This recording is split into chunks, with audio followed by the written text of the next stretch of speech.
ಸಾರ್ವಜನಿಕ ಕ್ರಾಂತಿ ಸೂರ್ಯ doctor B R. Ambedkar ಸಂವಿಧಾನದಲ್ಲಿ ದಿನವನ್ನಾಗಿ ಚಿಕ್ಕನಾಯಕನಹಳ್ಳಿ ತಾಲೂಕು ಕಚೇರಿಯ ಮುಂಭಾಗ ಆಚರಣೆ ಮಾಡಲಾಯಿತು. ಲಿಂಗದೇವರು ತಾಲೂಕು ಸಂಚಾಲಕರು, ಗೋಣಿ ವಸಂತಕುಮಾರ್ ಸರ್ವಮಂಡಲ ಅಧ್ಯಕ್ಷರು, ಗೌತಮ್ ತುಮಕೂರಿನ ಪತ್ರಕರ್ತರ ಕ್ಷೇಮಾಭಿವೃದ್ಧಿ ಸಂಘದ ಜಿಲ್ಲಾ ಗೌರವ ಅಧ್ಯಕ್ಷರಾದ ಮಕ್ತುಮ್ ಶರೀಫ್ ಅವರು, ಕೆಂಪರಾಜು ತೀರ್ಥಪುರದ ದಲಿತ ಮುಖಂಡರು, ಛಲವಾದಿ ನರಸಿಂಹಮೂರ್ತಿ, ರವಿಕುಮಾರ್ ತಾಲೂಕು ಕನ್ನಡ ಪರಿಷತ್ ಅಧ್ಯಕ್ಷರು, ಗೋಪಾಲಯ್ಯ ಎಚ್ ಗ್ರಾಮ ಪಂಚಾಯಿತಿ ಸದಸ್ಯರು ಹಾಗೂ ಚಿಕ್ಕನಾಯಕನಹಳ್ಳಿ ಪೌರ ಕಾರ್ಮಿಕರು ಉಪಸ್ಥಿತರಿದ್ದರು. Doctor B R. ಅಂಬೇಡ್ಕರ್ ಅವರ ಕನಸಿನ ಬಗ್ಗೆ ಹಾಗೂ ಅವರ ಸಾಧನೆ ಬಗ್ಗೆ ಹಲವಾರು ದಲಿತ ಮುಖಂಡರುಗಳು ಈ ದಿನ ಚಿಕ್ಕನಾಯಕನಹಳ್ಳಿಯ ತಾಲೂಕು ಕಚೇರಿಯ ಮುಂಭಾಗ ಅಂಬೇಡ್ಕರ್ ಪ್ರತಿಮೆಯ ಮುಂದೆ ಎಲ್ಲ ಪೌರ ಕಾರ್ಮಿಕರು ಹಾಗೂ ದಲಿತ ಮುಖಂಡರುಗಳು ಹಾಗೂ ತಾಲೂಕು ಕಚೇರಿ ಅಧಿಕಾರಿಗಳು ಸೇರಿ ಈ ದಿನ ಅಸಮಾನತೆ, ಜಾತಿ ಸ್ಪರ್ಧತೆ, ಅಸ್ಪೃಶ್ಯತೆಯ ವಿರುದ್ಧ ಹೋರಾಡಿದ ಮೌನವತಾವಾದಿ ಡಾಕ್ಟರ್ ಬಿ.ಆರ್. ಅಂಬೇಡ್ಕರ್ ಅವರ ದಿನದಂದು ತಮ್ಮ ಶತಕೋಟಿ ನಮನಗಳನ್ನು ಸಲ್ಲಿಸುತ್ತಿದ್ದೇವೆ. ವರ್ಗರಹಿತ ಸಮಾಜವನ್ನು ನಿರ್ಮಿಸಬೇಕು ಎನ್ನುವುದು ವಿಶ್ವದ ಎಲ್ಲ ಸಮಾಜವಾದಿಗಳ ಗುರಿ. ವರ್ಗರಹಿತ ಸಮಾಜವನ್ನು ಜಾತಿರಹಿತ ಸಮಾಜವನ್ನಾಗಿ ಮಾರ್ಪಡಿಸಬೇಕೆಂಬುದು ಭಾರತೀಯ ಸಮಾಜವಾದಿಗಳ ಆಶಯ. ಸರ್ವರಿಗೂ ಸಮಬಾಳು, ಸರ್ವರಿಗೂ ಸಮಪಾಲು ಸಿಗುವ ನಿಟ್ಟಿನಲ್ಲಿ ಭಾರತೀಯ ಸಮಾಜವಾದಿಗಳ ಹೋರಾಟ ಅವಿಸ್ಮರಣೀಯ. ಸ್ವಾತಂತ್ರ್ಯ ಪೂರ್ವ ಭಾರತೀಯ ಸಮಾಜದಲ್ಲಿ ಬೇರು ಬಿಟ್ಟಿದ್ದ ಜೀವಂತ ಅಸ್ಪೃಶ್ಯತೆ ಆಚರಣೆ ನಿವಾರಣೆ ಮಾಡಲು ಅನೇಕ ಸಮಾಜ ಸುಧಾರಕರು ಪ್ರಯತ್ನಿಸುತ್ತಿದ್ದರು ಸಹಿತ ಬಾಬಾ ಸಾಹೇಬ್ ಡಾಕ್ಟರ್ ಬಿ.ಆರ್. ಅಂಬೇಡ್ಕರ್ ಅವರ ಆಗಮನವಾಗುವವರೆಗೂ ಪರಿಣಾಮಕಾರಿಯಾದ ಹೋರಾಟ ಸಾಧ್ಯವಾಗಲೇ ಇಲ್ಲ. ಬಾಲ್ಯದಲ್ಲಿ ಅಂಬೇಡ್ಕರ್ ಜೀವನ ಒಂದು ಅವಮಾನದ ಹೋರಾಟವೇ ಆಗಿದ್ದು 1912ರಲ್ಲಿ BA ಪರೀಕ್ಷೆಯಲ್ಲಿ ಪ್ರಥಮ ಶ್ರೇಣಿಯಲ್ಲಿ ಉತ್ತೀರ್ಣರಾಗಿ ಭಾರತ ದೇಶದ ಪ್ರಥಮ ದಲಿತ ಪದವೀಧರರಾದರು.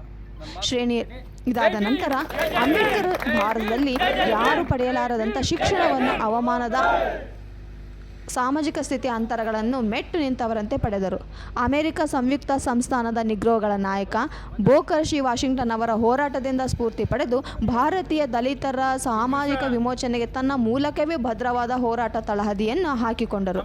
ಭಾರತಕ್ಕೆ ಹಿಂದಿರುಗಿದ ನಂತರ ಚೌಡರ್ ಕೆರೆಯ ಸತ್ಯಾಗ್ರಹ, ನಾಸಿಕ್ನ ಕಾಲರಾಮ ದೇವಾಲಯ ಪ್ರವೇಶದ ಹೋರಾಟ ಹಾಗೂ ನಂತರ ಮೂಕನಾಯಕ ಪತ್ರಿಕೆ ಆರಂಭ, ಬಹಿಷ್ಕೃತ ಹಿತಕಾರಣಿ ಸಭಾದ ಸ್ಥಾಪನೆ, ಸ್ವತಂತ್ರ ಮಂಜೂರ್ ಪಕ್ಷದ ಉದಯ, ಆ ಮೂಲಕ ದರಾಖಸ್ತು ಮತ್ತು ಅರಣ್ಯ ಭೂಮಿಯನ್ನು ದಲಿತರಿಗೆ, ಶೋಷಿತರಿಗೆ, ಬಡವರಿಗೆ ಹಂಚುವುದು, ಬೇಸಾಯಗಾರರಿಗೆ ಕನಿಷ್ಠ ವೇತನ ನಿಗದಿ ಮಾಡುವುದು ಅಂಬೇಡ್ಕರ್ ಮಹತ್ವಾಕಾಂಕ್ಷೆಗಳಲ್ಲಿ ಪ್ರಮುಖವಾಗಿತ್ತು.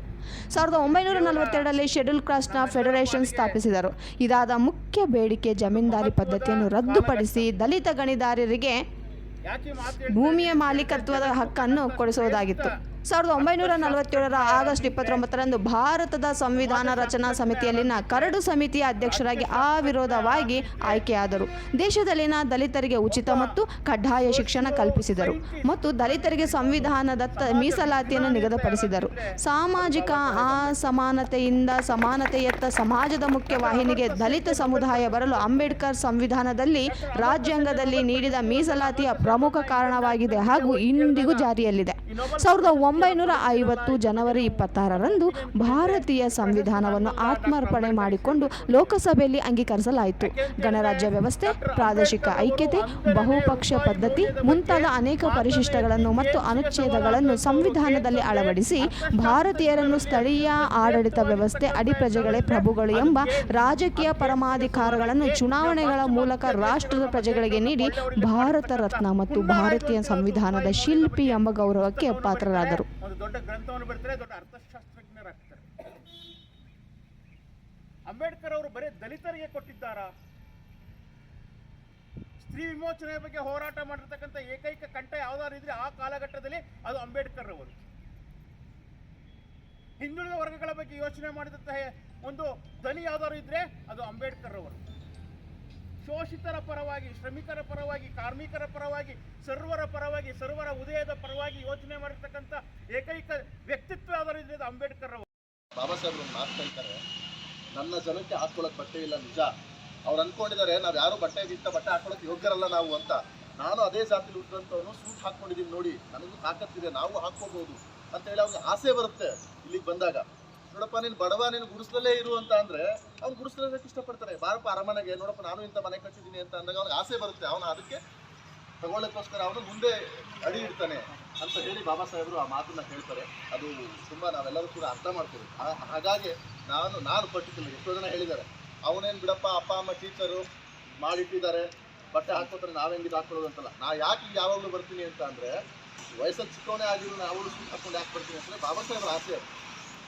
ಬಾಬಾ ಸಾಹೇಬ್ರ ಆಸೆ ಅದು. ಆ ಕಾರಣಕ್ಕೆ ನಾನು ಹಾಕೋತೀನಿ. ಬಾಬಾ ಸಾಹೇಬ್ರು ನೋಡೋಕ್ಕೆ 5 ಸ್ಟಾರ್ ಹೋಟ್ಲಿಗೆ ಬರ್ತಾ ಇದ್ರಲ್ಲ, ಯಾರು ಎಂತೆಂತರೂ ಬಟ್ಟೆ ಹಾಕೊಂಡು ಬರ್ತಾ ಇರಲಿಲ್ಲ. ಇರೋ ಬಟ್ಟೆನೇ ಕ್ಲೀನಾಗಿ ಐರನ್ ಮಾಡ್ಕೊಂಡು ಹಾಕೊಂಡು ಬರ್ತಾ ಇದ್ರು. ಅವತ್ತು ತುಂಬಾ ಖುಷಿಯಾಗಿ ಕಾಣೋರು.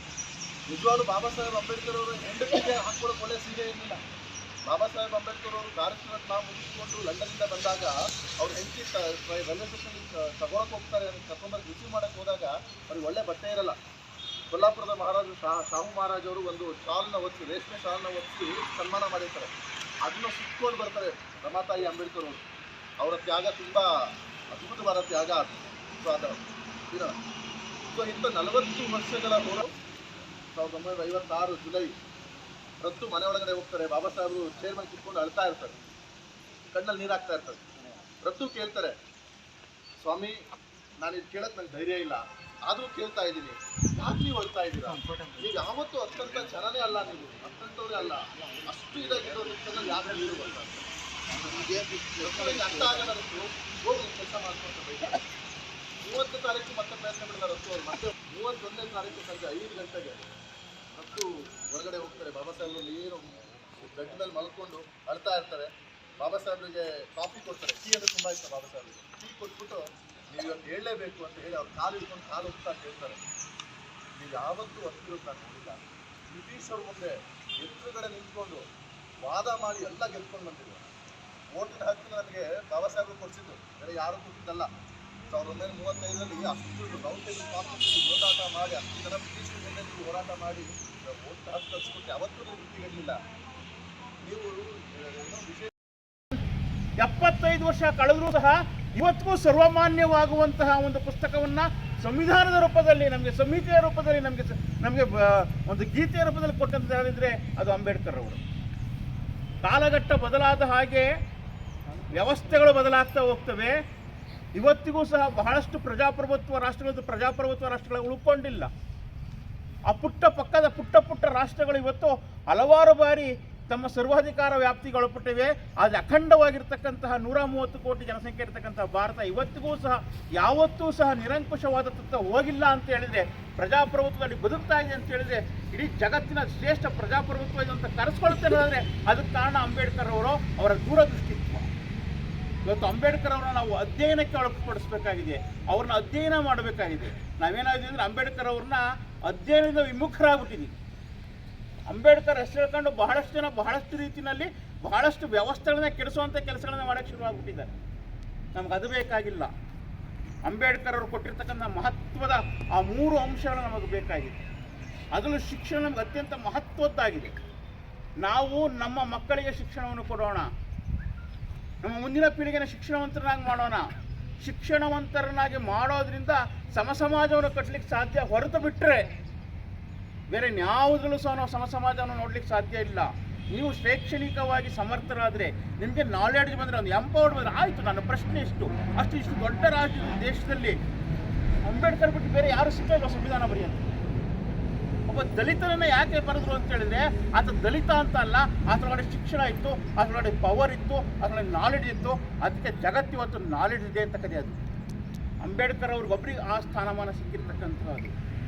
Knowledge is the empowered. ನಾಲೆಡ್ಜ್ಗೆ ನಮ್ಮ ಬುದ್ಧಿಶಕ್ತಿ ಅದೇ ಅತ್ಯಂತ ದೊಡ್ಡ ಶಕ್ತಿ ಅಂತ ಕರೆದುಕೊಳ್ಳುವಂಥ ಕಾಲಘಟ್ಟದಲ್ಲಿ ಅಂಬೇಡ್ಕರ್ ಅವರ ಹೆಸರಲ್ಲಿ ಜಗತ್ತು ನಾಲೆಡ್ಜ್ ಡೇನ ಆಚರಣೆ ಮಾಡ್ತಾ ಇದೆ ಅಂತ ಅವ್ರ ನಾಲೆಡ್ಜ್ ಎಷ್ಟಿತ್ತು ಅಂತ ನಾವು ಅರ್ಥ ಮಾಡ್ಕೋಬೇಕಾಗುತ್ತೆ. ಅದು ಯೂನಿವರ್ಸಿಟಿ ಆಗಿದ್ದಂಥ ಅಂಬೇಡ್ಕರ್ ಅವರ ಆದರ್ಶ ನಾವು ಪಾಲಿಸಬೇಕು ಅಂದರೆ ಶಿಕ್ಷಣದ ಮಹತ್ವ ನಾವು ಅರಿಬೇಕಾಗುತ್ತೆ. ಶಿಕ್ಷಣ ಕೊಡೋದ್ರಿಂದ ಮಾತ್ರ ಸಮಾಜದ ನಿರ್ಮಾಣವನ್ನು ಮಾಡಲಿಕ್ಕೆ ಸಾಧ್ಯ ಇದೆ. ಅದರಿಂದ ಮಾತ್ರ ನಾವು ಮೇಲ್ಗಡೆ ಬರಲಿಕ್ಕೆ ಸಾಧ್ಯ ಇದೆ. ಅದರಿಂದ ಮಾತ್ರ ನಾವು ಏನು ಸಾಧಿಸೋದನ್ನು ಸಾಧಿಸಲಿಕ್ಕೆ ಸಾಧ್ಯ ಇದೆ ಅಂತ ಹೇಳ್ತಾ, ಅಂಬೇಡ್ಕರ್ ಅವರ ಆಶಯವನ್ನು ನಾವು ಈಡೇರಿಸೋಣ ಅಂತ ಹೇಳ್ತಾ, ಅಂಬೇಡ್ಕರ್ ಅವರಿಗೆ ನಮ್ಮ ನಮನಗಳನ್ನು ನಡೆಸ್ತಾ ನನ್ನ ಮಾತನ್ನು ಮುಗಿಸ್ತೀನಿ. ಜೈ ಭೀಮ್. ಜೈ ಭೀಮ್ ಅಂತ ಹೇಳೋದಲ್ಲೂ ಕೂಡ ವಾಪಸ್ ಜೈ ಭೀಮ್ ಅಂತ ಹೇಳಬೇಕು. ಜೈ ಭೀಮ್ ಅಂತ ಅಂದರೆ ಸುಮ್ಮನೆ ಈಗ ನಿಂತವರೆಲ್ಲ ಇವರಿಗೆ ಜಯ ಆಗಲಿ ಅಂತ ಅಲ್ಲ. ಜೈ ಭೀಮ್ ಅಂತ ಅಂದರೆ ಯಾರು ಸ್ವಾತಂತ್ರ್ಯ, ಸಮಾನತೆ, ಭ್ರಾತೃತ್ವ ಮತ್ತು ನ್ಯಾಯವನ್ನು ಯಾರು ಒಪ್ಕೋತಾರೆ ಅವರಿಗೆ ಅವರು ಗಂಟಾಗೋಷ್ಠಿಗೆ ಜೈ ಭೀಮ್ ಅಂತ ಹೇಳ್ತಾರೆ. ಜೈ ಭೀಮ್ ಅಂತ ಹುಟ್ಟಿದ ಪದ ಬಂದು ಬಾಬಾ ಸಾಹೇಬ್ರಿಗೋಸ್ಕರ ಹುಟ್ಟಿದ್ದಲ್ಲ. 1818 ಹುಟ್ಟಿದಂಥ ಪದ ಅದು ಜೈ ಭೀಮ್ ಅನ್ನೋದು. ಸೊ ಅದನ್ನು ಡಿಸೆಂಬರ್ 31ನೇ ತಾರೀಕು ಹೇಳ್ತೀನಿ ಯಾವಾಗ ಬಂತು ಅದು ಅಂತ ಹೇಳಿ, ಮತ್ತೆ ಹಿಂಗೆ ಸೇರ್ಕೋಣ ಇಲ್ಲೇನೆ ಅವತ್ತು ಮಾತಾಡೋಣ ಅದು. ಸೊ ಎಲ್ಲರಿಗೂ ಜೈ ಭೀಮ್. ಸೂಪರ್. ಸೊ ಇಷ್ಟೊತ್ತು ನಾನು ಸ್ವಲ್ಪ ತಡವಾಗಿ ಬಂದೆ, ಕ್ಷಮೆ ಕೇಳ್ತೀನಿ. ಬಿಕಾಸ್ ಯಾಕೆಂದರೆ ಇನ್ನೊಂದು ಕಾರ್ಯಕ್ರಮ, ಆನ್ಲೈನ್ ಕಾರ್ಯಕ್ರಮ ಇತ್ತು, ಅದನ್ನು ಮುಗಿಸಿ ನಾನು ಬಂದೆ, ದಯಮಾಡಿ ಕ್ಷಮಿಸಿ. ಸೊ ಇಷ್ಟೊತ್ತು ಎಲ್ಲರೂ ಕೂಡ ಮಾತಾಡಿದ್ದಾರೆ, ಬಾಬಾ ಸಾಹೇಬ್ ಅಂಬೇಡ್ಕರ್ ಅವ್ರ ಬಗ್ಗೆ ಎಲ್ಲರೂ ಮಾತಾಡಿದ್ದಾರೆ. ನನಗೆ ಗೊತ್ತು, ಯಾಕೆಂದರೆ ಎಲ್ಲ ನಿಂತಿರೋರೆಲ್ಲ ಚೆನ್ನಾಗಿ ಮಾತಾಡಿರೋ ಅಂಥವ್ರೆ ಅಂತ ಗೊತ್ತಾಯಿತು. ನಾನು ಬಾಬಾ ಸಾಹೇಬರ ಒಂದು ಯಾವತ್ತೇ ಆಗಲಿ ನಾವು ಹಿರಿಯರ ಹಬ್ಬ ಮಾಡ್ತೀವಿ, ಹಿರಿಯರ ಹಬ್ಬನ ಅವ್ರು ತೀರ್ಕೊಂಡಿದ್ದ ದಿವಸನೋ ಅಥವಾ ನಾವೊಂದು ಮಾರ್ನಾಮಿ ಟೈಮ್ ಇಟ್ಕೊಂಡು ಮಾಡ್ತೀವಿ. ಆವಾಗ ಅವ್ರಿಗೆ ಇಷ್ಟವಾದಂಥ ವಸ್ತುಗಳನ್ನ ಇಡುವಂಥದ್ದು, ಅವ್ರು ಮಾಡ್ತಿದ್ದ ಕೆಲಸಗಳನ್ನ ನೆನೆಸ್ಕೊಳ್ಳುವಂಥದ್ದು, ಈ ಥರ ಕೆಲಸವನ್ನು ಮಾಡ್ತೀವಿ. ಇವತ್ತು ಬಾಬಾ ಸಾಹೇಬರು ನಮ್ಮನ್ನು ಆಗಲಿ 69 ವರ್ಷ ಆಗಿದೆ. ಸೊ ಬಾಬಾ ಸಾಹೇಬ್ ಅಂಬೇಡ್ಕರ್ ಅವರು ಯಾವತ್ತೂ ನಗ್ತಾ ಸತ್ತೋಗಲಿಲ್ಲ. ಕೆಲವರು ನಗ್ತಾ ಸತ್ತೋದು, ಯಾಕೆಂತಂದರೆ ಅವರ ಸಮುದಾಯ ಎಲ್ಲರ ರೀತಿಯಲ್ಲಿ ಸರಿಸಮಾನವಾಗಿ ಅಧಿಕಾರವನ್ನು ಹಂಚ್ಕೊಂಡು ಬದುಕಿದ್ದನ್ನ ಕಣ್ಣಾರೆ ಕಂಡರು. ಸೊ ಹಾಗಾಗಿ ಅವ್ರು ತುಂಬ ಖುಷಿಯಾಗೆ ಪ್ರಾಣ ಬಿಟ್ಟರು. ಆದರೆ ಪರಮಪೂಜ್ಯ ಬಾಬಾ ಸಾಹೇಬ್ ಅಂಬೇಡ್ಕರ್ ಅವರು ಖುಷಿಯಾಗಿ ಪ್ರಾಣ ಬಿಡಲಿಲ್ಲ. ಯಾಕೆ ಅಂತಂದರೆ ಅವರು ಹೋರಾಟವನ್ನು ಶುರು ಮಾಡಿದ್ದು 1918ರಲ್ಲಿ. 1918ರಿಂದ 1956 ಡಿಸೆಂಬರ್ 6ನೇ ತಾರೀಕು, ಡಿಸೆಂಬರ್ 5ನೇ ತಾರೀಕು ಮಧ್ಯರಾತ್ರಿ 12 ಗಂಟೆವರೆಗೂ ಕೂಡ ಅವ್ರು ಹೋರಾಟ ಮಾಡಿದ್ದೆ ಭಾರತ ದೇಶದ ಬಹುಜನರಿಗಾಗಿ. ಇವತ್ತೇನು ನಾವು SC ST OBC ಮತ್ತು ಎಲ್ಲ ಜಾತಿಯ ಎಲ್ಲ ಧರ್ಮದ ಮಹಿಳೆಯರಿಗೋಸ್ಕರ ಹೋರಾಟ ಮಾಡೋದು. ಆದರೆ ಅವರು ಬದುಕಿದಂಥ ಕಾಲಾವಧಿಯಲ್ಲಿ ಯಾರೂ ಕೂಡ ಅವರು ಒಂದು ಒಳ್ಳೆಯ ಉನ್ನತ ಸ್ಥಾನಗಳನ್ನಾಗಿರ್ಬೋದು ಯಾವುದನ್ನು ಕೂಡ ಪಡ್ಕೊಳ್ಳೋಕ್ಕಾಗಲ್ಲ ಬಾಬಾ ಸಾಹೇಬ್ ಅಂಬೇಡ್ಕರ್ ಅವರು. ಸೊ ಅವರ ಆಸೆ ಏನಾಗಿತ್ತು, ನಾವು ಈ ಮುಂದಕ್ಕೆ ಏನು ಮಾಡಬೇಕು ಅನ್ನೋದನ್ನ ತಿಳ್ಕೊತ ನನ್ನ ಮಾತನ್ನು ಬಾಬಾ ಸಾಹೇಬ್ ಅಂಬೇಡ್ಕರ್ ಅವರು ಅವ್ರ ಜೊತೆಗೆ 4 ಜನ ರಫ್ತು ಅಂತ ಹೇಳಿ ಒಬ್ಬ ಪರ್ಸನಲ್ ಸೆಕ್ರೆಟರಿ ಇರ್ತಾರೆ, ಪರ್ಸನಲ್ ಅಸಿಸ್ಟೆಂಟ್, PA ಇರ್ತಾರೆ. ಸೊ ಅವರು 17 ವರ್ಷ ಬಾಬಾ ಸಾಹೇಬ್ರ ಜೊತೆ ಕೆಲಸ ಮಾಡ್ತಾರೆ. ಸೊ ಅವರು ಒಂದು ಪುಸ್ತಕವನ್ನು ಬರೆದಿದ್ದಾರೆ, ನೀವೆಂದು ಕಂಡು ಕೇಳರಿಯದಂತಹ ಬಾಬಾ ಸಾಹೇಬರ ಕೊನೆಯ ದಿನಗಳು ಅಂತ. ಕನ್ನಡದಲ್ಲಿದೆ ಅದು.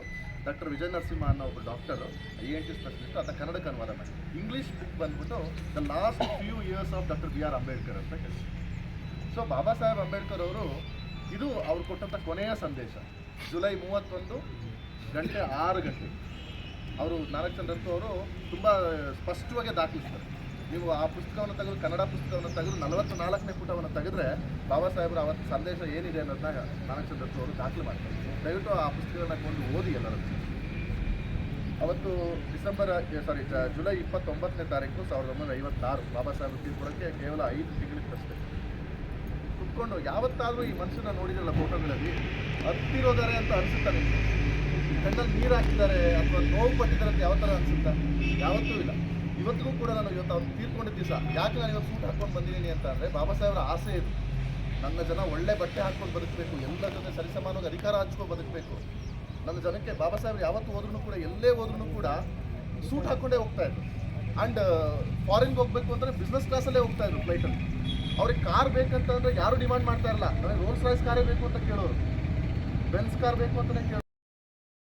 ಬೋಲೋ ಅಂಬೇಡ್ಕರ್ ಮಹಾರಾಜ್ ಕಿ ಜೈ ಭೀಮ್. ಬಂಧುಗಳೇ, ಡಿಸೆಂಬರ್ 6 ನಮಗೆಲ್ಲರಿಗೂ ಅವಿಸ್ಮರಣೀಯ ಹಾಗೂ ನೋವಿನ ದಿನ ಆಗಿದೆ. ಯಾಕೆ ಅಂತಂತಂದರೆ ಕೋಟ್ಯಾನುಕೋಟಿ ತುಳಿತಕ್ಕೆ ಒಳಗೆ ಬಂಧುಗಳೇ, ಈಗಾಗಲೇ ನಮ್ಮ ಕನ್ನಡ ಸಾಹಿತ್ಯ ಪರಿಷತ್ತಿನ ಅಧ್ಯಕ್ಷರಾಗಿರ್ತಕ್ಕಂಥ ಸನ್ಮಾನ್ಯ ಶ್ರೀರಾಮಣ್ಣನವರು ಎಲ್ಲ ವಿಶದವಾಗಿ ತಿಳಿಸಿದ್ದಾರೆ. ಇನ್ನೂ ವಿಶದವಾಗಿ ತಿಳಿಸೋದಕ್ಕೆ ನಮಗೆ ಆ ಶಕ್ತಿ ಇಲ್ಲ.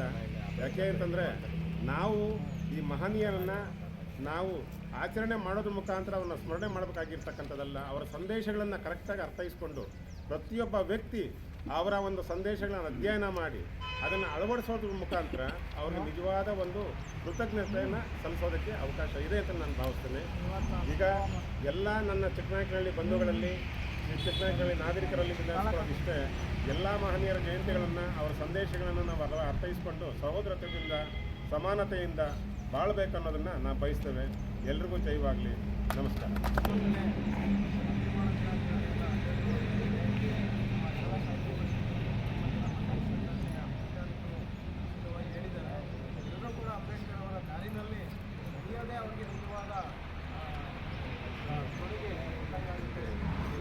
ಅಂಬೇಡ್ಕರ್ ಅವರ ವಿಚಾರಧಾರೆಗಳನ್ನು ಕಲಿತು ಅವರ ದಾರಿನಲ್ಲಿ ನಾವೆಲ್ಲರೂ ಕೂಡ ಮುನ್ನಡೆಯೋಣ.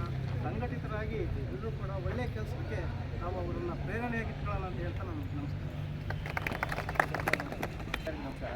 ನಿಮ್ಗೆ ನಿಮಗೆಲ್ಲರಿಗೂ ಗೊತ್ತಿರೋ ಹಾಗೆ ಇದುವರೆಗೂ ನಮ್ಮ ಒಂದು ದಲಿತ ಮುಖಂಡರಾದ ರಾಘವೇಂದ್ರ ಸರ್ ಅವರು ಮತ್ತು ನಮ್ಮ ರವಿಕುಮಾರ್ ಅವರು ಮತ್ತು ನಮ್ಮ ಜಿಲ್ಲಾ ಇಲಾಖೆಯ ಒಂದು ಅಧಿಕಾರಿಗಳು ಡಾಕ್ಟರ್ ಬಿ ಆರ್ ಅಂಬೇಡ್ಕರ್ ಅವರ ಒಂದು ಸಾಧನೆ ಬಗ್ಗೆ, ಅವರ ಕೊಡುಗೆ ಬಗ್ಗೆ ಮಾತಾಡಿದರು. ನಿಮಗೆಲ್ಲ ಗೊತ್ತಿರೋ ಹಾಗೆ ಇಡೀ ಇವತ್ತು ನಮ್ಮ ದೇಶ, ನಮ್ಮ ರವಿಕುಮಾರ್ ಅವರು ಒಂದು ಮಾತಾಡಿದರು, ಎಲ್ಲ ದೇಶಗಳು ಇವತ್ತು ಏನು ಡಿಕ್ಟೇಟರ್ಶಿಪ್ ಅಂತ ಏನು ಕರಿತೀವಲ್ಲ ಅಂತ ಆ ಕಡೆ ಮಾಡ್ತಾ ಇರಬೇಕಾದ್ರೆ ನಮ್ಮ ಭಾರತ ದೇಶ ಅದು 130 ಕೋಟಿ ಜನಸಂಖ್ಯೆ ಇರ್ತಕ್ಕಂಥ ವೈವಿಧ್ಯಮಯ ವಿವಿಧ ಜಾತಿ, ಜನಾಂಗ, ಧರ್ಮ ಇಂಥ ಒಂದು ವೈವಿಧ್ಯತೆಯನ್ನು ಒಳಗೊಂಡಿದ್ರು ಸಹಿತ ಪ್ರಜಾಪ್ರಭುತ್ವ ಮೌಲ್ಯಗಳು ಎಲ್ಲರಲ್ಲೂ ಸಹಿತ ಹರಡಿ ಅದನ್ನ ಅರ್ಥ ಮಾಡಿಕೊಂಡು ಈ ಮಟ್ಟಕ್ಕೆ ಒಂದು ಶಾಂತಿ, ಸುಭಿಕ್ಷೆಯಿಂದ, ಸಮೃದ್ಧಿಯಿಂದ ಇವತ್ತು ದೇಶ ನಡೀತಿದೆ ಅಂದರೆ ಅದಕ್ಕೆ ಮೂಲ ಕಾರಣ ನಮ್ಮ ಅಂಬೇಡ್ಕರ್ ಅವರು ನೀಡಿದಂತಹ ಸಂವಿಧಾನ ಮತ್ತು ಅದರಲ್ಲಿರ್ತಕ್ಕಂಥ ಒಂದು ಕಾನೂನಾಗಲಿ, ಕಾಯ್ದೆಗಳಾಗಲಿ, ಮತ್ತೊಂದಾಗಲಿ ಇವೆಲ್ಲವೂ ಕಾರಣ. ಅದಕ್ಕೆ ಅವರು ಮಾಡಿದಂತಹ ಇಂತಹ ಒಂದು ಸಂವಿಧಾನವನ್ನು, ಇಂತಹ ಒಂದು ಪ್ರಜಾಪ್ರಭುತ್ವ ಮೌಲ್ಯ, ಜಾತ್ಯತೀತ, ಗಣರಾಜ್ಯ ಇಂತಹ ಒಂದು ಮೌಲ್ಯಗಳನ್ನು, ಧರ್ಮ ನಿರಪೇಕ್ಷ ಅಂತ ಹೇಳ್ತಾರೆ, ಇಂಥ ಮೌಲ್ಯಗಳನ್ನು ನಾವು ಅಳವಡಿಸ್ಕೊಂಡು ಮುಂದಿನ ತಲೆಮಾರಿಗೂ ಸಹಿತ ಇಂತಹ ಒಂದು ಇದನ್ನು ನಾವು ಕೊಂಡೊಯ್ಯಬೇಕು, ಅದನ್ನು ದಾಟಿಸಬೇಕು. ಅದಕ್ಕೆ ಇಂಥ ಒಂದು ಮಹನೀಯರ ಒಂದು ಇವತ್ತಿನ ಪುಣ್ಯ ಸ್ಮರಣೆ ಇದೆಯಲ್ಲ, ಆ ಪರಿನಿರ್ಮಾಣ ದಿನದ ಇಂಥ ಸಂದರ್ಭದಲ್ಲಿ ಅದನ್ನು ನೆನೆದು ಅವರ ಒಂದು ಸಾಧನೆಗಳನ್ನ ಬೇರೆ ಎಲ್ಲರಿಗೂ ಸಹಿತ ಮಕ್ಕಳಿಗೂ, ಶಾಲಾ ಕಾಲೇಜು ಮತ್ತು ವಿದ್ಯಾರ್ಥಿಗಳ ಮಕ್ಕಳಿಗೂ ಸಹಿತ ಇಂಥದ್ದನ್ನೆಲ್ಲ ವಿಚಾರಗಳನ್ನ ತಿಳಿಸಿ ಅವರಲ್ಲಿ ಜಾಗೃತಿಯನ್ನು ಉಂಟು ಮಾಡಬೇಕು. ಮುಖ್ಯವಾಗಿ ರವಿಕುಮಾರ್ ಅವರು ಹೇಳಿದಾಗೆ ಶಿಕ್ಷಣ ಬೇಕೆಲ್ಲರಿಗೂ. ಶಿಕ್ಷಣದಿಂದ ಮಾತ್ರ ಎಲ್ಲ ಬದಲಾವಣೆ ಆಗಲಿಕ್ಕೆ ಸಾಧ್ಯ. ಅವರು 3 ಮಂತ್ರಗಳ ಶಿಕ್ಷಣ, ಸಂಘಟನೆ, ಹೋರಾಟ ಇಂತಹ ಒಂದು ಮಂತ್ರಗಳಿಂದ ನಾವೆಲ್ಲರೂ ಸಹ ಅದು ಹೇಳಿದಾಗೆ ಇದು ಎಲ್ಲರೂ ಯಾರೋ ಒಬ್ಬರಿಗೆ ದಲಿತ ಸಮುದಾಯಕ್ಕೆ ಅಷ್ಟೇ ಅಲ್ಲ, ಭಾಳಷ್ಟು ಇವತ್ತಿನ ಒಂದು ದಲಿತ ಮುಖಂಡರು ಎಲ್ಲ ಸಭೆ ಸಮಾರಂಭಗಳಲ್ಲಿ ಹೇಳೋದು ಅಷ್ಟೇ. ಯಾವುದೇ ಒಂದು ಕಾರ್ಯಕ್ರಮಗಳಾಗಲಿ ಎಲ್ಲರೂ ಬರಬೇಕು. ಅದು ಅಂಬೇಡ್ಕರ್ ಅಥವಾ ನಮ್ಮ ಬಾಬು ಜಗಜೀವನ್ ರಾಮ್ ಅಥವಾ ಇನ್ನೊಬ್ಬರದ್ದು ಯಾರದೇ ಒಂದು ಜಯಂತಿಗಳಲ್ಲಿ ಎಲ್ಲರನ್ನೂ ಸೇರಿಸಿ ಮಾಡ್ತಕ್ಕಂಥ ಕೆಲಸವನ್ನು ನಮ್ಮ ಸಮುದಾಯದ ಮುಖಂಡರು ಮಾಡ್ತಕ್ಕಂಥ ಒಂದು ಕೆಲಸ ನೋಡಿದರೆ ಅದು ತುಂಬ ಶ್ಲಾಘನೀಯವಾದ ಕೆಲಸ. ಹಾಗೆ ಎಲ್ಲರನ್ನೂ ಒಳಗೊಳ್ಳುವಂತಹ ಇಂತಹ ಒಂದು ಕಲ್ಪನೆ ಇದೆಯಲ್ಲ, ಪ್ರಜಾಪ್ರಭುತ್ವ ಕಲ್ಪನೆ, ಅದಕ್ಕೆ ಆಧಾರ ಸ್ತಂಭವಾದ ಈ ಒಂದು ಸಂವಿಧಾನ, ಅದಕ್ಕೆ ಮೂಲ ಕರ್ತೃವಾದ ಡಾಕ್ಟರ್ ಬಿ ಆರ್ ಅಂಬೇಡ್ಕರ್ ಅವರ ಒಂದು ಆತ್ಮಕ್ಕೆ ಶಾಂತಿಯನ್ನು ಸಿಗಲಿ. ಅವರು ಹೇಳಿದಾಗ ಇನ್ನೂ ಭಾಳಷ್ಟು ಜನ ಬದುಕಬೇಕಾಯಿತು ಅನ್ನೋ ಒಂದು ಮಾತನ್ನು